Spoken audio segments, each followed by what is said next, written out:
Hi everybody, welcome back to UPSC Aptica. This is Devshri. Today in this video, we are going to discuss thinking and problem solving, previous year questions, trend analysis. This unit is also important. It is important because it is easy to score in this unit and most of the questions which you are going to get are straightforward questions. Rarely you will find a couple of little complex or tricky sort of questions from this unit. So majority of the times, all of you will be eyes closed able to score really good marks. We will also understand how to deal with those trickier questions, how to be better prepared for that.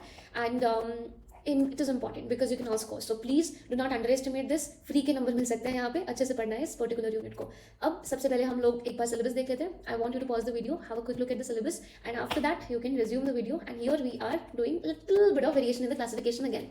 Piaget's theory of cognitive development. I want all of you to study this particular unit whenever you are studying development of human behavior. Piaget का जो theory है वो वहाँ पे ज़्यादा suitable है पढ़ने के लिए, क्योंकि कॉग्निटिव डेवलपमेंट की मेजॉरिटी ऑफ द थ्योरीज आप उसी यूनिट में पढ़ने वाले हो. तो अगर कंपैरेटिव क्वेश्चन भी आएगा इजीली आंसर कर सकते हो. इवन बिफोर दैट तुम्हारी खुद की जस्ट बेसिक अंडरस्टैंडिंग के लिए सारी कॉग्निटिव थ्योरीज एक ही टाइम पे पढ़ लेना ज़्यादा ईजी लगेगा.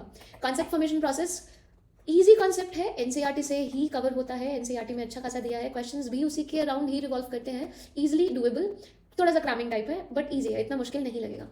Information processing, okay, it's information processing is part of literally every cognitive psychology unit. All of this which you're studying, like your attention to your intelligence, anything which requires your cognition and requires your different cognitive abilities to function is all going to fall under the umbrella of cognitive psychology. So information processing model is something which is discussed in all of these, including your memory, intelligence, सभी में आएगा. मगर किस तरीके के questions आएंगे वो unit के क्वेश्चंस देख के पता चलेगा. इस पर्टिकुलर यूनिट में इतने ज़्यादा क्वेश्चंस कोई स्पेसिफिक इन्फॉर्मेशन प्रोसेसिंग के ऊपर नहीं है. More or less you are going to see those questions in memory and in intelligence. Moving forward, other categories: reasoning and problem solving, facilitating and hindering factors in problem solving, methods of problem solving. Here I want all of you to understand कि problem solving जो है वो इस particular unit का सबसे बड़ा सब topic है, या फिर आप बोल सकते हो कि बहुत ही इंपॉर्टेंट थीम है. सबसे ज़्यादा क्वेश्चंस प्रॉब्लम सॉल्विंग के ऊपर आते हैं. यूनिट का नाम थिंकिंग एंड प्रॉब्लम सॉल्विंग है, बट इसमें हम सभी तरीके की थिंकिंग के साथ साथ क्रिएटिविटी भी पढ़ेंगे, हम रीजनिंग भी पढ़ेंगे. You have to study all of it so that you can answer the questions on problem solving easily, because this is going to connect with literally every aspect. You need thinking, you need creativity, you need proper reasoning to solve problems, and also you need decision making. So all of this is going to be very much relevant for you to just answer problem solving questions. तो पढ़ना तो सब पड़ेगा, so you will be able to get majority of the questions with great ease. ये पूरा का पूरा just keep it in the problem solving umbrella. ठीक है, बाकी की डिटेल्स आगे डिस्कशन में बताती हूँ. Creative thinking, fostering creativity, just keep both of it under the creativity umbrella. Creative thinking जो है it's a type of thinking, हम यहाँ पे पढ़ते हैं, but creative thinking of course requires divergent thinking and a bit of convergent thinking and other types of thinking which we study in class. All of that you can put in here, and of course ये सबको हम फिर से interconnect करने वाले हैं बहुत अच्छे तरीके से. So creativity another umbrella.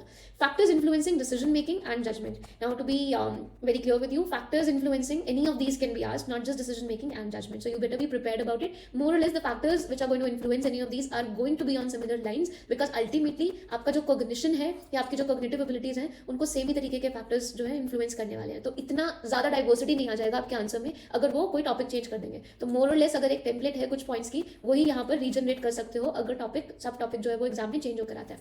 Recent trends किसी भी टॉपिक पे पूछ सकते हैं. लेटेस्ट उन्होंने डिसीजन मेकिंग पे पूछा है, आपको प्रॉब्लम सॉल्विंग भी पूछ सकते हैं. It's basically because AI is getting involve in almost all the cognitive processes, the way now people are looking at processing information. So this AI is going to influence everything. So it can of course be in terms of decision making, problem solving. I'm also actually going to tell you that when you look at the questions, where all and which other units these questions are going to connect. Now, first question 2015, what are the general strategies used in problem solving? Problem solving सबसे ज़्यादा repeat होता है, बहुत important है. easily you can get questions. How do these differ from domain specific procedures? देखो problem जो है कुछ तो हम जनरल तरीके से हर कोई सेम मेथड लगा के XYZ प्रॉब्लम को सॉल्व कर सकता है, मगर कुछ ऐसी प्रॉब्लम होती हैं जो एक पर्टिकुलर डोमेन की है और जिसके लिए स्पेसिफिक नॉलेज रिक्वायर्ड होती है. फॉर एग्जाम्पल साइकोलॉजी की प्रॉब्लम होगी, let's say maybe I can resolve that problem because I have masters in psychology, I have studied it a lot etcetera. अगर कोई इंजीनियरिंग या टेक्निकल प्रॉब्लम होगी तो maybe some of you who is engineer you will be able to resolve that problem easily, better, because you have studied, you have that domain knowledge. So that is the difference. General problems all of us can resolve easily, right? We will use same strategies, but when it comes to certain particular, you can say, subjects or domains, we need specific knowledge. So we have to discuss how this process differs when we are trying to solve the problem. अगर concept समझ में आता है तो it is at the end just how you are going to present your answer. Of course, there is no doubt you will also have to cite some degree of research evidences, and you will also have to add good number of examples to elaborate your answer. Here, there is one very important thing which I want to discuss. Recently, I had a session with my DAWP students, and here all my DAWP students who are watching this video and all the trend analysis videos, which are going to come in future. This is a special message for all of you, which everybody else can also use for themselves. Always and always remember that when you are looking at question paper of any year, be it psychology or any other GS subject, हमेशा याद रखना कि question paper को भी ना देखने का एक तरीका होता है, उसको देखकर ऐसे धक्के से डरना नहीं है। 10 मार्कर्स मैंडेटरी हैं, मतलब यहाँ जो चीज़ पूछी जा रही है वो सबसे ज़्यादा इंपॉर्टेंट है तुम्हारे लिए। 15 मार्कर्स एंड 20 मार्कर्स में जो चीज़ पूछी जाती है वो ऑप्शनल है। तो हमेशा इस पॉइंट को पता सभी को है, मगर फिर भी घबरा जाते हैं कि ये पूछ लिया, इसको कैसे आंसर करेंगे। वो थोड़ा सा डर कंट्रोल करना है, बिकॉज ये कुछ वियर्ड टॉपिक्स डाले जाएंगे जो आपको एंजाइटी जो है बढ़ा देंगे, आपको आपकी एंजाइटी को प्रोवोक करेंगे, और आप उस हड़बड़ाहट में बाकी जितना आता है वो भी अच्छे से नहीं लिख पाओगे। So very important that you always first focus on 10 markers. यहाँ आता है तो हम पूरे मार्क्स अपने खींचने वाले हैं। 15 एंड 20 में तो ऑप्शन है यार, अगर ये क्वेश्चन नहीं आता 20 मार्कर, अगला वाला उठा लो, राइट। 15 मार्कर अगर किसी में लग रहा है डिफिकल्टी है, मान लो 3 में से 2 क्वेश्चंस नहीं आते, मूव ऑन, छोड़ो ना उसको, अगला क्वेश्चन करो जिसमें भी you can give 80% 90% of your best. Please attempt that question. Do not let the weird questions affect your momentum in the examination hall. It is very important for all of you to remember. Moving on to the next question. Distinguish between mundane and exceptional creativities in citing suitable research evidences. Describe Confluent's approach to creativity. I want DAWP students to try, using the tail words how we define the approach. एक बार इस particular question के लिए break करके देखना. Distinguish भी पूछ लिया, researches भी पूछ लिया, describe भी पूछ लिया. So what all are you going to do? Try to test it for yourself. ये 20 मार्कर है, कई पार्ट्स पूछे हैं. हमारे को जनरल क्रिएटिविटी के बारे में बताना पड़ेगा, हमको इन दोनों का डिफरेंस देना होगा. बहुत ईजी है, अगेन एनसीईआरटी से पूछा है, कुछ मेजर बड़ी बात नहीं है. What you have to add from your end is few good examples. When you talk about Confluent's approach to creativity, बहुत easily सब जगह अवेलेबल नहीं है, but we are discussing it in classes. It's very simple and it has its certain applications. Business side से निकल कर आता है. You have to take those citations and then present it. So please do add examples, relevant examples. The ideas proposed in Confluent's approach have to be presented in your answer. अगर वो आप अपने answer में अच्छे से present नहीं करोगे तो अगेन आपके जो मार्क्स हैं वो वहाँ पे कटेंगे. यहाँ पर there's a very good possibility for all of you to use some sort of diagram. If not diagram, you can try to use any kind of flow chart. बिल्कुल possibility है और उससे आपके मार्क्स अच्छे होंगे. 20 मार्कर है, सिर्फ content लिखोगे बहुत ज़्यादा लगेगा. Try to bring some sort of semantics here.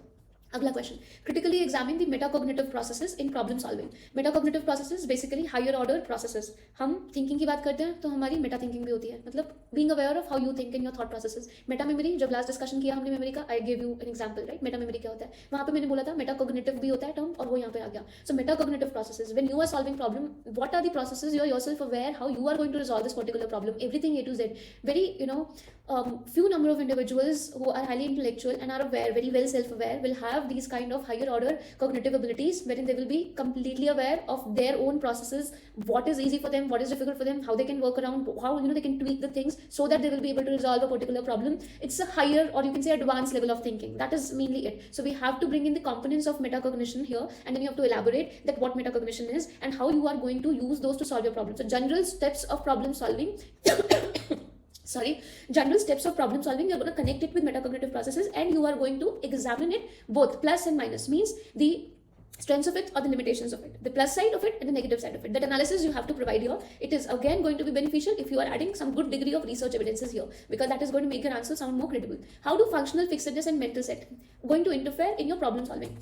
Functional fixedness, mental set, your biases, these are repeatedly asked and will be asked in future as well. Different kind of biases can be asked in examination. Anything that is affecting your problem solving or basically creating a barrier, we call them hindering factors. So whatever is creating barrier to problem solving can be asked. Again theme, template, main point same रहने वाले हैं. आपको बस यहाँ पे ये देखना है जो कॉन्सेप्ट उन्होंने पूछा है, you will have to explain it a bit. उसके साथ में एग्जांपल देनी होगी. बाकी अफेक्ट कैसे कर रहा है वो आप एग्जांपल के थ्रू भी इलैबोरेट कर सकते हो, और you can just explain it in general pointers and along with those pointers you can add an example. Now this strategy you will have to pick based on what are they asking you in the question. यहाँ पे how पूछा है तो आप ये pointers plus example लेके चलो. अगर they are asking you illustrate तो फिर आप एक एग्जांपल के थ्रू अपने क्वेश्चन को इलैबोरेट करके चलो. I hope everybody is understanding, but more than that I hope comprehensive course students and DAWP students you are able to connect with what we have discussed in recent session. Moving on to the next question. Creative people usually have high IQ scores, but those with highest IQ scores are not necessarily the most creative people. Explain. It's a fact. That's why they're not asking your opinion. They're asking you to explain. Fact है, तो explain करने के लिए of course हमारे को कुछ points theoretical लेकर आने होंगे और कुछ पॉइंट्स हमारे को रिसर्च से लेकर आने होंगे. उन सभी के साथ में we have to add examples. जहां पर भी आप एक पॉइंट देते हो उसके साथ एग्जांपल दो. कहीं पर भी आप खुद से लॉजिक डालने की भी कोशिश करते हो तो याद रखना आपके जनरल कॉमन सेंस लॉजिक यहाँ पे नहीं चाहिए. यहाँ पे एक्चुअल में फैक्चुअल डेटा ही चाहिए और उसी के साथ में एग्जांपल्स या रिलेटेड रिसर्चेस डालनी होगी. So do not try to write answers with your common sense, rather collect all the important points on every single question which I am showing you. Try to have at least 3 to 4 or at max 5 5 points for every single heading or title you are seeing which I have highlighted, whether it is in blue color or in black. Try to gather this much data. You will be able to write every kind of answer with great ease. Moving on to the next point, explain different types of reasoning processes. हम जो algorithm, heuristics और types of इनकी जो types हैं, availability heuristic और बाकी हमारे जो research के reasoning के methods हैं, वो सारे यहाँ पे आप लिख सकते हो. 10 मार्कर है तो बहुत ज़्यादा नहीं लिखना पड़ेगा क्योंकि हमको strengths भी देनी है, limitations भी देनी है. So at max what you can do, you can pick 2 to 3 right types of reasoning processes. उनकी आप पहले एक explanation दोगे, फिर example दोगे, फिर उसकी strengths दोगे, फिर limitations दोगे. It is up to you what sort of format you want to present your answer in, but the question is extremely simple and everybody can get these marks. Now before I move on to anything else, I want you to see 10 marker बहुत easy आया, अगला 10 marker again बहुत easy आया, ये भी बहुत easy है, plus ये भी easy है. करेक्ट? तो बस ये देख के कि बीच में यहाँ वहाँ कहीं मुश्किल लग रहा है तो डरना नहीं है. एंजाइटी जो है वो अपने ऊपर हावी नहीं होने देनी. यहाँ पे 20 मार्कर में कन्फ्लुएंस अप्रोच देख के डेफिनेटली बहुत स्टूडेंट्स को लगेगा कि ये बुक में नहीं पढ़ा या उतना कंटेंट नहीं है, तो how do we do, what do we do. ऐसे केस में you can refer to my classes, I have discussed it, you can check out slides, use it for good, make notes out of it, mark it well, add few more examples if you want unique examples and then present it in your answer. Moving on to the next question here. Again, creativity refers to novel ideas that address some problems in useful way, which is true. Critically examine and discuss how creative insight can be explained. ये question मैंने explain करने को कुछ भी नहीं है, ये statement है. आपको क्रिएटिविटी का nature, how exactly it works, वो सब यहाँ पे बताना पड़ेगा. Again you can use flow charts, diagrams, steps involve. Creative insight is that aha moment which we study when we are talking about creativity and problem solving, right. वो same creative insight आपको यहाँ पे explain करनी है. जब उसको explain करोगे please फिर से एग्जाम्पल्स ऐड करो. एग्जाम्पल के साथ में यहाँ पर आप 1-2 एक्सपेरिमेंट के नाम दे सकते हो. अगर एक्सपेरिमेंट का नाम नहीं मिल रहा है, कोई नहीं लगता है कि अच्छे से याद रहेगा, तो 1-2 रिसर्चेस डाल दो. ये बेसिक डेटा है, हर टॉपिक के ऊपर होना ही चाहिए. एंड अगर है तभी आप आंसर्स फटाफट जल्दी से बहुत अच्छे लिख सकते हैं. अगर सुन के लग रहा है कि काफ़ी कुछ है करने को, then the reality of it is कि हाँ काफ़ी कुछ करना पड़ेगा अगर आपको बहुत ज़्यादा अच्छे मार्क्स चाहिए. एंड ये सिर्फ यहाँ पर हम अप्रोच डिस्कस कर रहे हैं. अप्रोच के अलावा भी एफर्ट लगता है जब आप आंसर्स लिखोगे. जब आप आंसर्स लिखते हो बहुत सारी चीज़ें बदल जाती हैं क्योंकि लिखने के टाइम पे प्रेशर फील होता है, एंजाइटी फील होती है. आप बेसिक हाइजीन नहीं फॉलो करते हो आंसर्स लिखने की, जिसकी वजह से अगर आपको कंटेंट आता भी आप अच्छे से एक्सप्रेस या प्रेजेंट नहीं कर पाते हो तो नंबर नहीं मिलता है. So knowing things, having notes, right, being able to memorise it is all on one side. The time you want to present it on your answer sheet is a completely different experience which all of you should start practising at the earliest means कि जितना हो सकता है basics को शुरू से improve करना शुरू कर लो और धीरे धीरे अपने कंटेंट को, अपने राइटिंग स्टाइल को भी इंप्रूव करते चलो. There is a lot in answer writing which all of you can learn. If you want to learn, you can enrol for psychology of answer writing course. This course is going to teach you everything about answer writing both for GS and psychology. The course is not about answer writing for psychology, the course is on psychology of answer writing. Answer writing लिखने की psychology के ऊपर course है. तो जिस किसी को भी ये कंफ्यूजन हो रही है, please try to understand this कि ये अलग ही कुछ तरीके का मैं लेके आ रही हूँ आप सभी के लिए, जो सभी को एक बहुत ही बड़े लेवल पे हेल्प करेगा इन अंडरस्टैंडिंग आंसर्स कैसे लिखने हैं, किस तरीके से खुद को प्रेजेंट करना है. और उसके अलावा आप सभी के लिए जो सरप्राइज है वो मैं यहीं पे बता देती हूँ. सरप्राइज ये बॉस कि ये जितनी भी स्लाइड्स आप यहाँ पे देख रहे हो, जो भी हाईलाइट करके रखा है, सारे के सारे 10 ईयर्स के क्वेश्चंस हर एक सिंगल यूनिट के, I am going to provide it to all of you for your access. If you want, you can scribble on these, you can download it and all of you can freely access it. Not charging anything for these highlighted PDFs. You simply have to download the app UPSC Upticker. There you can check out free material, free study material, and you will get access to all of these slides which I'm going to discuss on YouTube. सब कुछ free में वहाँ से download कर सकते हो. UPSC Upticker app Android पे इसी नाम से अवेलेबल है. एंड अगर आप iOS यूज़ करते हो तो आपको कोई दूसरी माई इंस्टीट्यूट ऐप डाउनलोड करनी है. डिस्क्रिप्शन में सारी डिटेल्स है, लिंक्स भी हैं. आप माई इंस्टीट्यूट ऐप डाउनलोड करके वहाँ पर ऑर्गेनाइजेशन कोड डालोगे तो फिर आपको एक्सेस मिल जाएगा एक्जैक्टली हर एक चीज़ का जो किसी भी एंड्रॉइड यूजर को मिल रहा है. किसी भी और कोर्सेज में एनरोल करना चाहते हो तो वो भी कर सकते हो. But first thing you have to do is download the app, get access to these questions, start reading these as and when you are working on that particular unit, and then make your notes accordingly, practice your answer writing accordingly. ये यहाँ जितने भी highlights हैं ये सारे आप सभी के लिए बहुत important हैं. Next question is explain the use of availability heuristic, representative heuristic in problem solving with the help of research studies. It is a 10 marker again. अगर आप देख रहे हो easy है हमारे लिए, मुश्किल नहीं है. ये दोनों reasoning की types हैं, heuristics दोनों explain करोगे with examples, सब कुछ पढ़ा रखा है, books में भी दिया हुआ है, should be easy. Research studies you have to add. Along with that, I recommend that for this question you guys do add the strengths and the limitations of both of these methods. That is going to fetch you some extra marks. Next is, do you think being in a good mood reduces your capacity to process incoming information? Examine in the light of research studies. 10 marker है, मेरे हिसाब से easy है. आप में से जिन लोगों ने नहीं पढ़ा है उनके लिए थोड़ा मुश्किल लग सकता है. ये एक रिसर्च बेस्ड क्वेश्चन है. जो स्टेटमेंट उन्होंने दी है वो रिसर्च स्टडीज से ली गई है, क्योंकि कुछ रिसर्च स्टडीज ने प्रूव किया था कि जब आप सैड मूड में होते हो आप ज़्यादा फोकस करते हो डिटेल्स के ऊपर. गुड मूड में हमारी ऑल्दो एनर्जी ज़्यादा होती है, हमारी हैप्पीनेस की वजह से हाइपर एनर्जी कभी कभी फील होगी गुड मूड में, मगर हम डिटेल्स के ऊपर अटेंशन पे नहीं कर पाते हैं, जिसकी वजह से हमारी प्रोसेसिंग समटाइम्स थोड़ी हिंडर हो जाती है. तो a lot of researches are there, you will find all kind of arguments depending on उन्होंने किसके ऊपर स्टडी किया, सैम्पल साइज क्या रहा, कौन से पर्टिकुलर सिचुएशन में उसको स्टडी किया गया है. Based on that you will have to present this answer. अब उन्होंने खुद से बोला examine the light of research studies, तो तुमको रिसर्च स्टडीज ऐसी बेसिक वाली ढूंढ के रखनी पड़ेगी. This is where I will say information processing is getting use, कि आपकी इन्फॉर्मेशन जब प्रोसेस हो रही है तो कौन से फैक्टर्स उसको किस तरीके से अफेक्ट कर रहे हैं. अब डायरेक्टली ये हेडिंग नहीं थी कि कौन से फैक्टर्स कर रहे हैं affect, but you can now understand what I was trying to tell you, कि फैक्टर्स किसी भी टॉपिक के ऊपर पूछ सकते हैं, कैसे पॉजिटिवली और नेगेटिवली इंपैक्ट करते हैं. तो क्वेश्चन अगर आपने कंटेंट रेडी रख लिया तो आप लिख सकते हो इजीली. अदरवाइज थॉट प्रोसेस तो आई एम श्योर सभी को समझ में आ रहा है, but when it comes to writing it all of you need to start doing little putting little more effort and doing little more hard work. अगला question है explain the concepts of self serving bias and fundamental attribution error. Again to tell you hindering factors हैं problem solving के, important हैं, बहुत बार पूछे गए हैं, आगे भी पूछे जाएंगे. इन सभी के ऊपर अपने कुछ की नोट्स रखो, प्लस एग्जाम्पल्स रखो, राइट. प्लस इसका रियल लाइफ में कुछ अगर एप्लीकेशन दिखा सकते हो वो दिखा दो. अगर एक दो रिसर्च स्टडी दे सकते हो अपने आंसर को सपोर्ट करने के लिए तो बस बल्ले बल्ले, और कुछ नहीं चाहिए, उतना काफी है. How do they affect problem solving, you have to explain it. When you are doing this please add examples here as well. After that, in the conclusion, it will be a great practice if all of you can simply add that what can be the ways using which we can minimize self-serving bias or fundamental attribution error. Next question, explain how divergent thinking, type of thinking used in creativity, is different from convergent thinking. Discuss the methods to foster divergent thinking in children. As mentioned, ये creativity के लिए बहुत important है, तो हमको ये भी बताना है कि हम बच्चों में कैसे डेवलप कर सकते हैं डाइवर्जेंट थिंकिंग. इसके लिए स्टेप्स एंड एक्सरसाइजेस हम क्लास में डिस्कस करते हैं. सब कुछ सिंपल है. डिफरेंट स्टेक होल्डर्स को लेके अपने पॉइंट्स पहले से रेडी रखो. जब भी क्वेश्चन में वो स्पेसिफिकली पूछेंगे पेरेंट्स का टीचर्स का तो डालो, अगर जनरल पूछते हैं तो सभी के थोड़े थोड़े पॉइंट्स डाल दो. डाइवर्जेंट थिंकिंग कन्वर्जेंट थिंकिंग के डिफरेंस में आपको की पॉइंट्स ही डालने हैं. अभी मैं उसमें क्या बताऊँ, क्लास में डिस्कस करते हैं. बुक्स में जो पढ़ा है आप उसका एक टेबल बना सकते हो या फिर उसको पॉइंट ऑफ फॉर्मेट में दे सकते हो.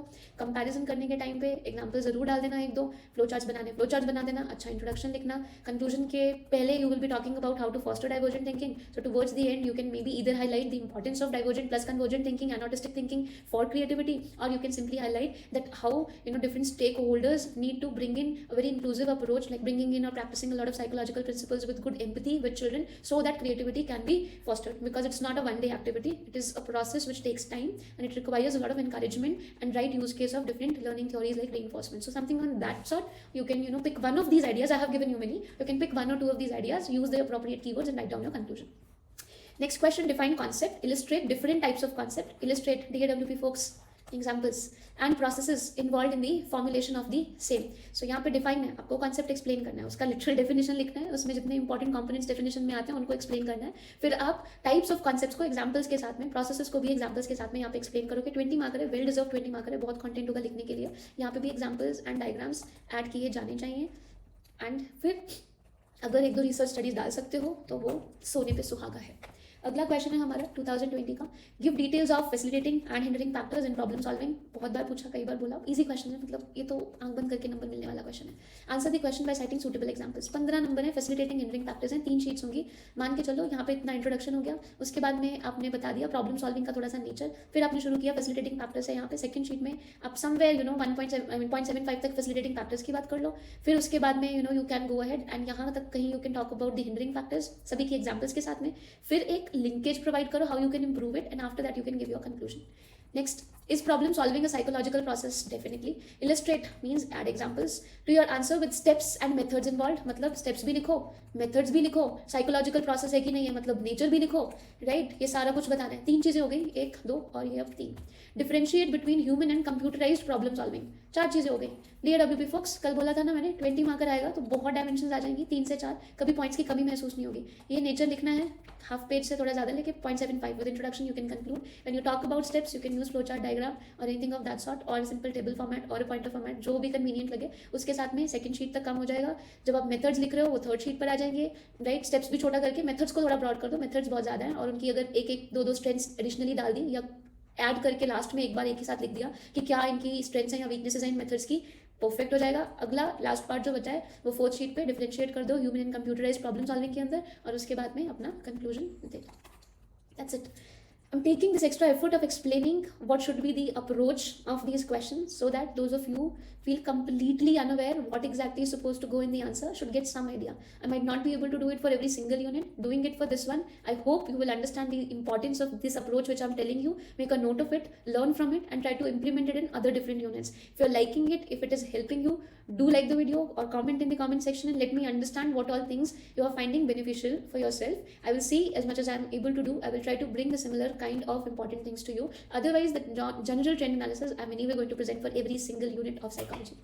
Moving forward, how do psychologist conceptualise creativity? Simple question है, क्रिएटिविटी का नेचर कैसे हम स्टडी करते हैं, व्हाट ऑल एलिमेंट्स और components are there, the importance and significance of it, all of that you have to put in 10 marks. And then you have to also discuss confluence approach to creativity. So confluence approach to creativity is going to take your 0.5 to 0.75 sheet max. यहाँ पे उसके बाद में आपका conclusion आने वाला है, उसके पहले ही आपको यहाँ पे इंट्रो के साथ में क्रिएटिविटी का nature, approach, methods of study सब ब्रीफली यहाँ पे प्रेजेंट करना है, विच मीन्स अगेन 0.75 शीट है, बहुत ज़्यादा नहीं है लिखने के लिए. अगेन कीवर्ड्स के ऊपर फोकस करना, अच्छे keywords, precise keywords and you know ना एक्सपेरिमेंट्स, एग्जाम्पल्स ऐड करो. The more you enrich your answer with these things, the better are your chances of getting marks, high marks. Next 2023 का question, discuss the factors facilitating problem solving.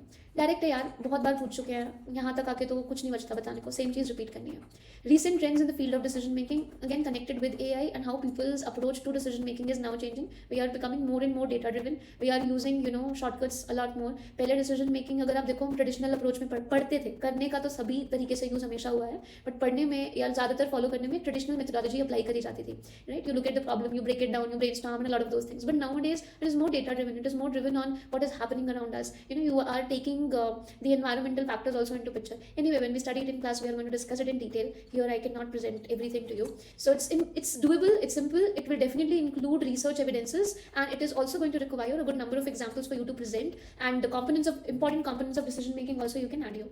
Next, in the last question for thinking and problem solving, how do heuristic, a method of problem solving, reasoning technique, and algorithm differ as problem solving strategies? Comparison देना है and illustrate the role of mental set in reasoning. क्या था ये? hindering factor था in reasoning with the help of experimental evidences. फिर से experiments आपको कुछ ना कुछ साइट करने होंगे, उसके साथ में एक दो रिसर्च एविडेंसेस डाल दोगे, बूम. एग्जाम्पल्स सभी क्वेश्चंस में इस पर्टिकुलर यूनिट की मस्ट है, जितना अच्छे से आप डालोगे उतने ज़्यादा मार्क्स आपको मिलेंगे. अब यहाँ पर डिसीजन मेकिंग का जो क्वेश्चन हो गया, प्रॉब्लम सॉल्विंग की जो जेनरिक अप्रोच हो गई, ये सभी को डिसीजन मेकिंग वाला हर एक क्वेश्चन जो है वो ऑर्गेनाइजेशनल साइकोलॉजी के साथ कनेक्ट कर सकते हो.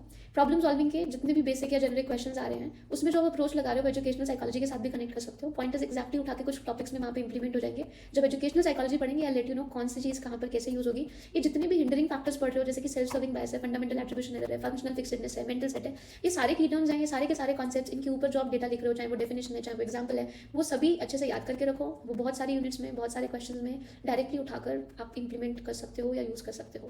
That is mainly it about this unit. If the videos are helping you, do let me know by liking the videos and commenting on the videos. I do need your support to increase the reach of the content. If it is helping you, let others also get the benefit of it. A humble request, kindly do that. And to avail all of these PDFs for free, please go to UPSC Aptica application. It is available for both Android and iOS.